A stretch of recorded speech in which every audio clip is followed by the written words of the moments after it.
Bendito Deus, eterno Pai, Criador dos céus e da terra.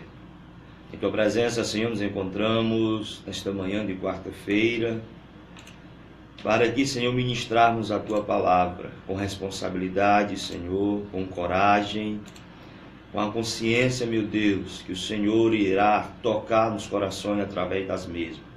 Pai, que nesta manhã a Tua palavra alcance os corações, trazendo, Senhor, frutos e frutos de arrependimento, de correção, frutos, Senhor, que venha te louvar e te exaltar. Eu te peço as Tuas bênçãos e a Tua graça sobre as nossas vidas, no nome de Jesus. Amém e amém. Glória a Jesus. Eu saúdo a todos os irmãos com a paz de nosso Senhor e Salvador Jesus Cristo. Que Deus os abençoe e nesta quarta-feira, seja uma quarta-feira repleta de bênção da parte do Senhor Jesus e que nós alcançamos os nossos objetivos. Que Deus alargue as portas e abra as janelas do céu para nos abençoar. Quero mandar a paz do Senhor para todos os irmãos da congregação ali do Buriti, todos que estão à escuta, todos os nobres companheiros, dirigentes de congregações, todos os presbíteros e obreiros do campo de Pacajus, que Deus nos abençoe. Vamos fazer uso da palavra de Deus na primeira carta de Paulo aos Coríntios, capítulo de número 8, dando aqui continuidade a este estudo. Diz assim do verso 1 ao verso 3: Ora, no tocante às coisas sacrificadas aos ídolos, sabemos que todos temos ciência. A ciência incha, mas o amor edifica. E se alguém cuida saber alguma coisa, ainda não sabe como convém saber, mas se alguém ama a Deus, esse é conhecido dele. Apenas esses 3 versículos. Paulo, mais uma vez, trazendo um ensinamento aos cristãos que estavam naquela cidade, aos coríntios. Aquela cidade chamava Corinto. Então Paulo traz mais uma vez esse ensinamento. Paulo ele fala no capítulo 7 dos casais, da responsabilidade, acerca do divórcio, algo individual, particular do casal. Mas agora Paulo, ele respondendo mais uma vez à pergunta dos irmãos daquela igreja, ele traz um ensinamento para toda a igreja, coletivo. A pergunta que os irmãos estão fazendo é acerca do comer carne sacrificada aos ídolos. Essa pergunta para nós parece um pouco tão distante, mas naquela época, costume daquela época, era algo ainda visível nos olhos de cada pessoa. Os crentes ou não crentes tinham costumes de oferecer sacrifício aos seus ídolos.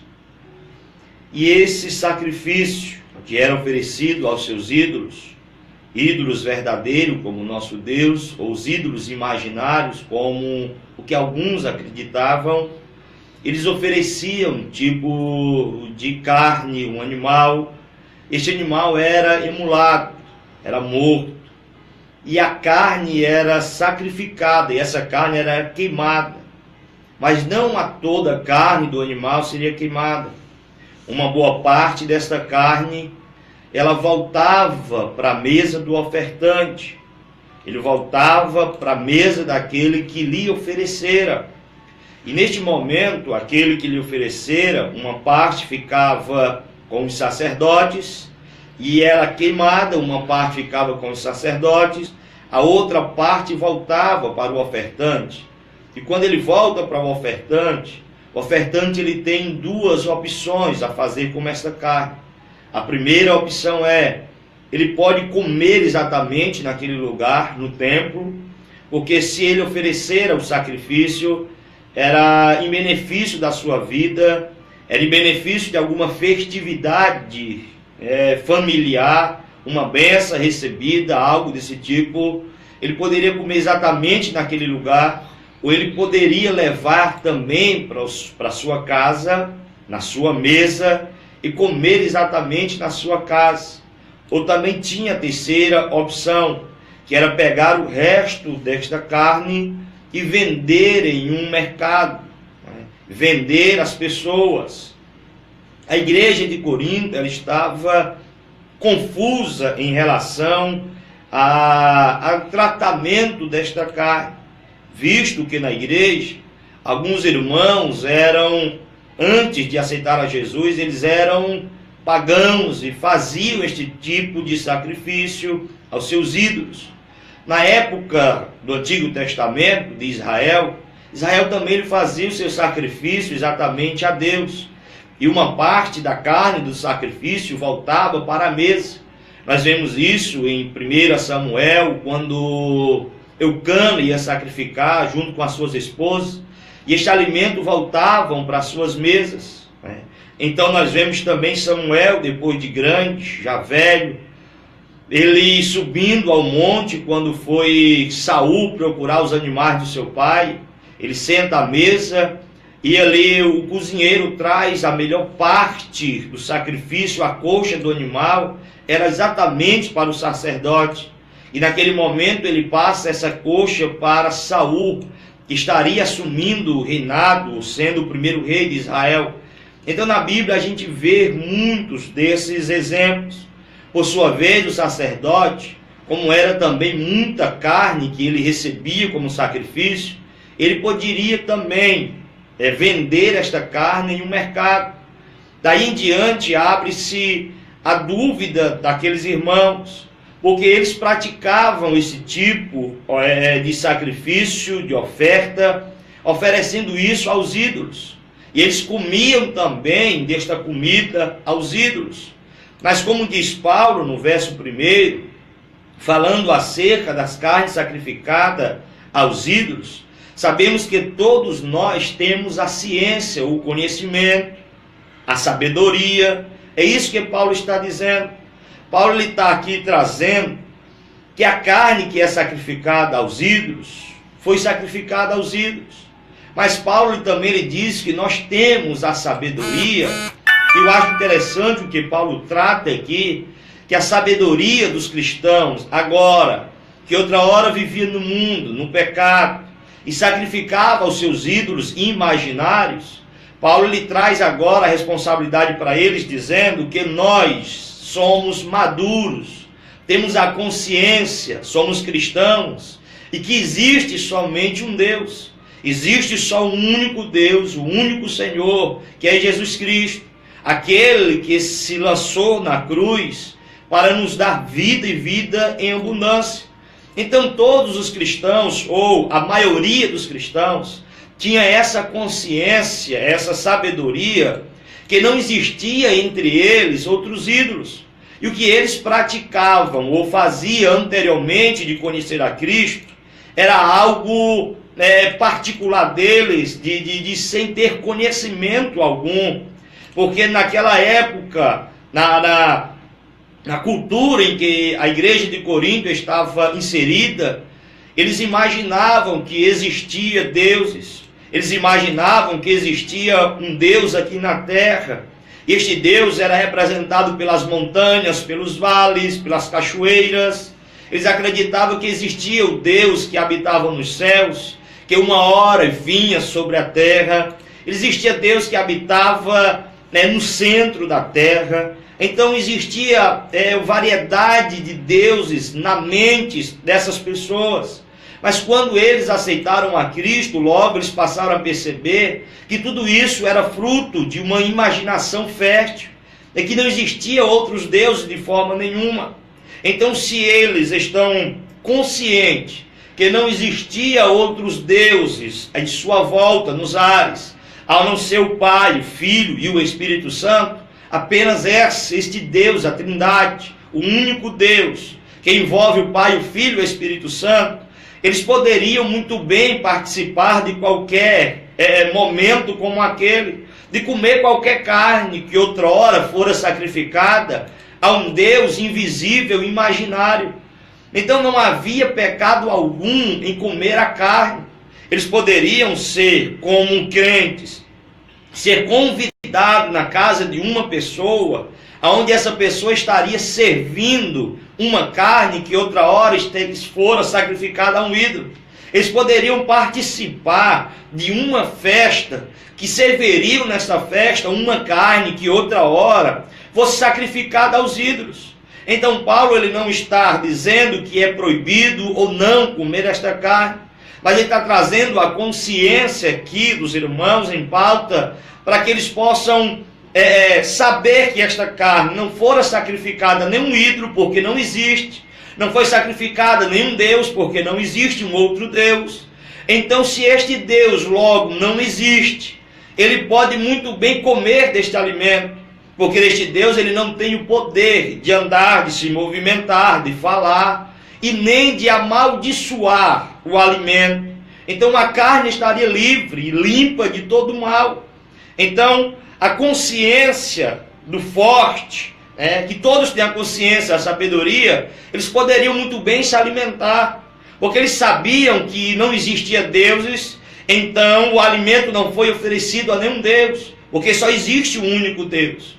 Daí em diante Paulo ele fala sobre a ciência, que a ciência ela incha, mas o amor edifica. Por que Paulo está trazendo isso? Se a ciência, o conhecimento libertou eles dessa opressão de comer, de se alimentar de carnes oferecidas a ídolos, mas Paulo está trazendo a questão agora do amor, que o amor edifica. Por que Paulo está dizendo isso?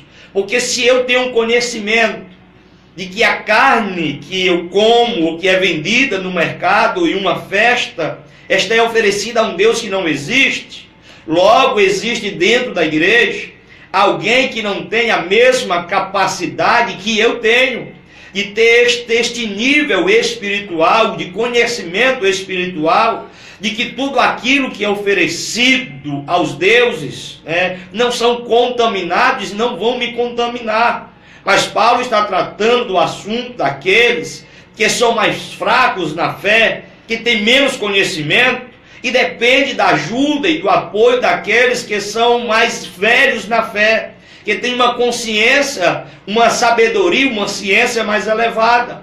Então Paulo disse, deixa a consciência de lado, a ciência de lado, a sabedoria de lado, e vamos falar do amor, que o amor vai edificar. Paulo está dizendo que dentro da igreja existe alguém que não tem tanta fé e sabedoria.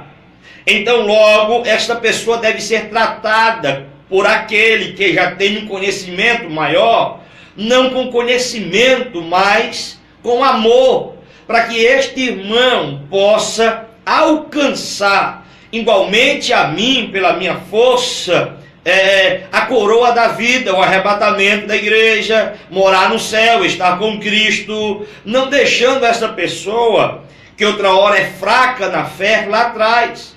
Então Paulo ele está dizendo, nós devemos tratar com amor, e o amor edifica a essas pessoas. Paulo está dizendo, em outras palavras, se eu sou alguém que tenho bastante conhecimento, e sei que aquilo que foi oferecido aos ídolos não é ao ídolo verdadeiro, eu posso me sentar à mesa de qualquer pessoa, se alimentar daquela carne, ou até num templo, sei lá, fazer alguma coisa, porque eu tenho a minha consciência. Aquela fraqueza não me atinge. Mas existe alguém que pode olhar para mim e me ver comendo, e me ver se alimentando ali da carne que outra hora fora sacrificada. Então, essa pessoa que tem uma mente fraca, que o apóstolo Paulo chama essa pessoa de fraca, não uma pessoa que é facilmente manipulada pelo diabo, mas é uma pessoa fraca de consciência, uma pessoa fraca porque viveu naquele período, naquele momento de escravidão da sua consciência, de servir a outros deuses e oferecer a eles. Essa pessoa tem um medo de ser tentado naquele momento a voltar às práticas. Ora, um exemplo claro que eu quero passar para vocês. Se eu sou forte, eu me alimento sento na mesa de uma pessoa que ofereceram, um parente meu que não é crente, por exemplo, Ele ofereceu sacrifício ao ídolo e a carne veio para a sua mesa e vamos comer desta carne. Eu posso comer sem me fazer mal algum, apenas alimentar-se com aquela refeição. Mas se uma outra pessoa que não tem a mesma sabedoria do que eu, a mesma ciência do que eu, ela vai comer deste alimento, mas ela vai passar a ser tentada por aquele alimento e não tendo a mesma consciência do que eu. Eu me alimento e como eu sei que isso não me vai trazer prejuízo espiritual. Mas alguém que tem uma mente fraca, sabendo que isso foi oferecido aos ídolos, essa pessoa não vai comer como eu como. Essa pessoa não vai sentar à mesa como eu sento. Mesa é o lugar de comunhão, mesa é um lugar de banquete, que diz Paulo no texto, sentar-se à mesa, inclinar-se à mesa e degustar um alimento que ele está. Mas uma pessoa que não tem a mesma condição espiritual do que eu, no momento que ela sentar à mesa, sabendo que aquela carne é oferecida aos ídolos, ela vai ser tentada a isso. Ela não vai comer a carne como um alimento, ela vai comer a carne como um sacrifício a um ídolo. Então Paulo ele está nos chamando a atenção para a nossa força, a nossa capacidade de suportar os irmãos que são fracos na igreja, aqueles que olham para a minha vida e para a sua vida, fazendo uma coisa que para nós não vai trazer malefício para a nossa fé, mas alguém que não tem a mesma sabedoria do que eu e você, eles vão olhar para nós e vão achar que nós estamos fazendo algum tipo de pecado. Existe no nosso meio hoje muitos crentes que são fracos, porque não leem, porque não estudam, porque não buscam, porque não se dedica. Existem aqueles que não têm a condição de meditar na palavra por questão da sua leitura, não conseguem meditar. Então dentro da igreja nós vemos pessoas fracas e pessoas fortes, pessoas que suportam muitas coisas e pessoas que não suportam nada. A essas pessoas Paulo manda que nós venhamos cuidar dela com amor e não com uma sabedoria. Porque se alguém olha para mim, para a minha pessoa, que sou forte, no exemplo que eu estou dando, e essa pessoa me vê fazendo alguma coisa, me vê, por exemplo, comprando em uma festa junina que está se aproximando, comprando ali um pé de moleque, que não tem nada a ver um pé de moleque, é apenas massa, castanha, cravo e farinha, alguma coisa. Alguém me vê comprando ali em uma banca de festas juninas, um arroz com um vatapá, que também não tem nada a ver uma coisa com uma outra, que é sacrificada aparentemente a esses ídolos, os ídolos imaginários. Quando alguém me vê fazendo isso, para mim não tem nada a ver eu comer e se alimentar daquilo, mas para outra pessoa já vai me ver de uma forma diferente, porque eles vão dizer que eu estou ajudando, contribuindo, eu estou comendo uma coisa que foi sacrificada a um ser que não está vivo, a um ser que não sabe, ao Deus de pau, a um Deus de gesso, a um Deus de pedra.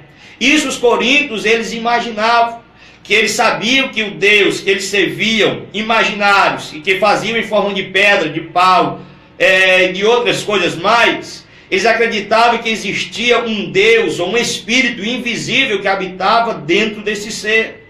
Mas alguém me vê se alimentando, essa pessoa vai ficar com uma pulga atrás da sua orelha, dizendo que eu estou me contaminando com esta comida.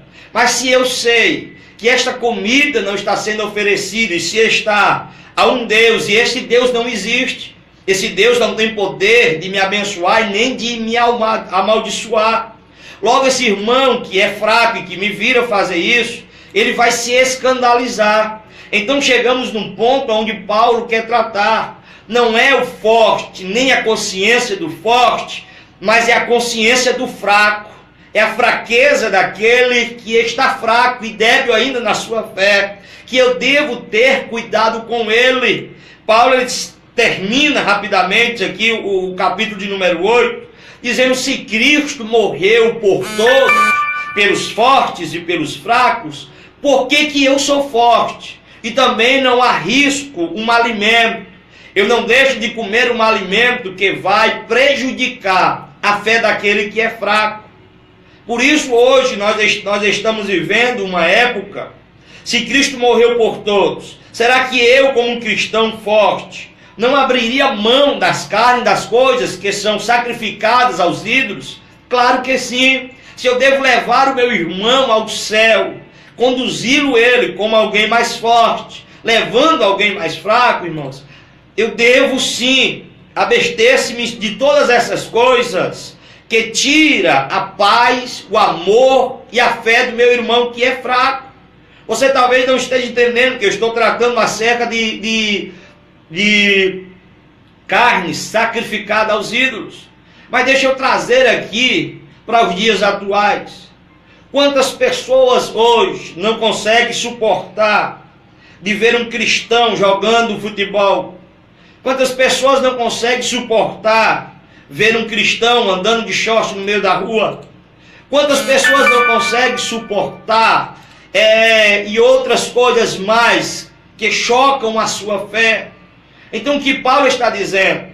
Se essas coisas machucam a fé de alguém que é fraco, então, querido, nós que somos fortes, não fazemos tal coisa. Mas o que me preocupa nos dias atuais é que nós estamos vendo pessoas muito fracas dentro da igreja. Pessoas que não têm um conhecimento e nem uma maturidade espiritual. Pessoas que logo se escandalizam. Pessoas que são fracas, conduzindo pessoas fracas. Pessoas que se aderem ao pecado facilmente, guia pessoas fracas. Eu sei, se eu passar o dia todo jogando bola, eu sou uma pessoa crente, não vai mudar a minha vida espiritual, não vai mudar a minha intimidade com Deus. Eu estou falando de um momento, não estou falando de um vício, do jogo de futebol. Eu estou falando, se eu passar o dia todo andando no meio da rua de short, de camiseta, isso para mim não influencia muita coisa. Eu não estou falando de conduta de uma pessoa crente deve se portar diante da sociedade. Mas eu estou falando de uma pessoa que vai olhar para mim como uma pessoa fraca e vai dizer que isso não é bom, que isso vai trazer malefício à sua fé. Se eu faço isso e vai trazer destruição da fé do meu irmão, que eu não faça. Se eu me considero uma pessoa forte, então eu não pratico nada que vai atingir a fé daquele irmão que é fraco dentro da igreja e que eu tenho a responsabilidade de cuidar também dele, como corpo de Cristo, como igreja santa, como um povo reunido que vai morar no céu, como aqueles que irão cantar juntos em um mesmo coral. Então tenhamos a consciência e o amor, nós que somos fortes, a não praticar estas coisas que vai destruir, perturbar a fé de alguém que é fraco. Não fazemos tal coisas, amados. Estamos numa época complicada, uma época em que o mundo invadiu as portas das nossas igrejas. Os costumes mundanos fazem parte dos nossos cultos hoje. As brincadeiras e as festividades dentro da igreja. Nós somos pessoas que estamos, se achamos fortes, mas estamos abrindo portas para que os fracos continuem fracos e se desviem ainda mais. Nós devemos ter a consciência como fortes, e eu falo isso para a liderança nossa, para nós que somos líderes de igreja, para nós que somos líderes de departamentos, para nós que se achamos mais intelectuais do que os outros, possamos agir com amor em relação a estas pessoas, a estes crentes, a esses irmãos nossos, que não suportam aquilo que você suporta. Então que os fortes carreguem os fracos.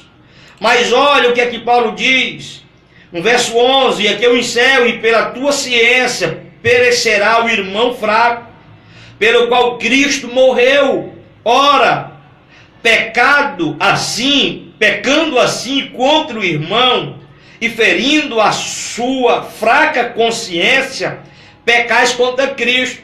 Aquilo que você pensa que não é pecado, não estou falando da carne mais, daquilo que não é pecado, e você faz sabendo que não é, mas o teu irmão acha que é. Então, se você faz sabendo que não é, mas o teu irmão tem a consciência de que é pecado, e ele se espelha em ti, queridos, não faça. Porque se fizer, Paulo disse, a gente entra como se fosse pecado. Pelo que se os manjar escandalizar a meu irmão, nunca mais comerei carne, para que meu irmão não se escandalize. Tenha cuidado da sua vida e da vida do seu irmão. É que na Bíblia está escrito, se a gente sabe que o irmão precisa da nossa ajuda e a gente não faz, a gente também comete pecado. Então, se um irmão se escandaliza com as minhas atitudes, então eu não faço, para que meu irmão não peque e para que eu também não entre em pecado por causa do meu irmão. Tenhamos cuidado, nós que somos fortes, tenhamos cuidado de dar testemunhos de Cristo e sermos espelho dele aqui na terra. Não sejamos parecidos com o mundo, e não sejamos parecidos com o que o mundo é, para ganhar as pessoas do mundo. Se ganha pessoas com palavra, com retidão, com testemunho, com vida exemplar. Sejamos igreja de Cristo que vai morar no céu e não sejamos parecidos com o mundo, porque aquele que ama o mundo, o amor de Deus não está nele. Oremos em nome de Jesus. Pai, eu apresento o Senhor a todos nós como crentes fortes e fracos. Nem em todos os momentos, Senhor, nós somos fortes, nem em todos os momentos nós somos fracos. Mas que possamos agir com amor e com sabedoria, Senhor. Em amor para cuidar do nosso irmão, em amor para colocá-lo de pé, em amor para ajudá-lo, em amor, Senhor, para orar por ele, em consciência, em ciência, em sabedoria, Senhor, para ensiná-lo, ó Pai, para transmitir uma mensagem da tua parte, cheia de sabedoria, de conhecimento, não do homem, não de filosofias humanas, mas daquilo que tu queres, Senhor, para nós.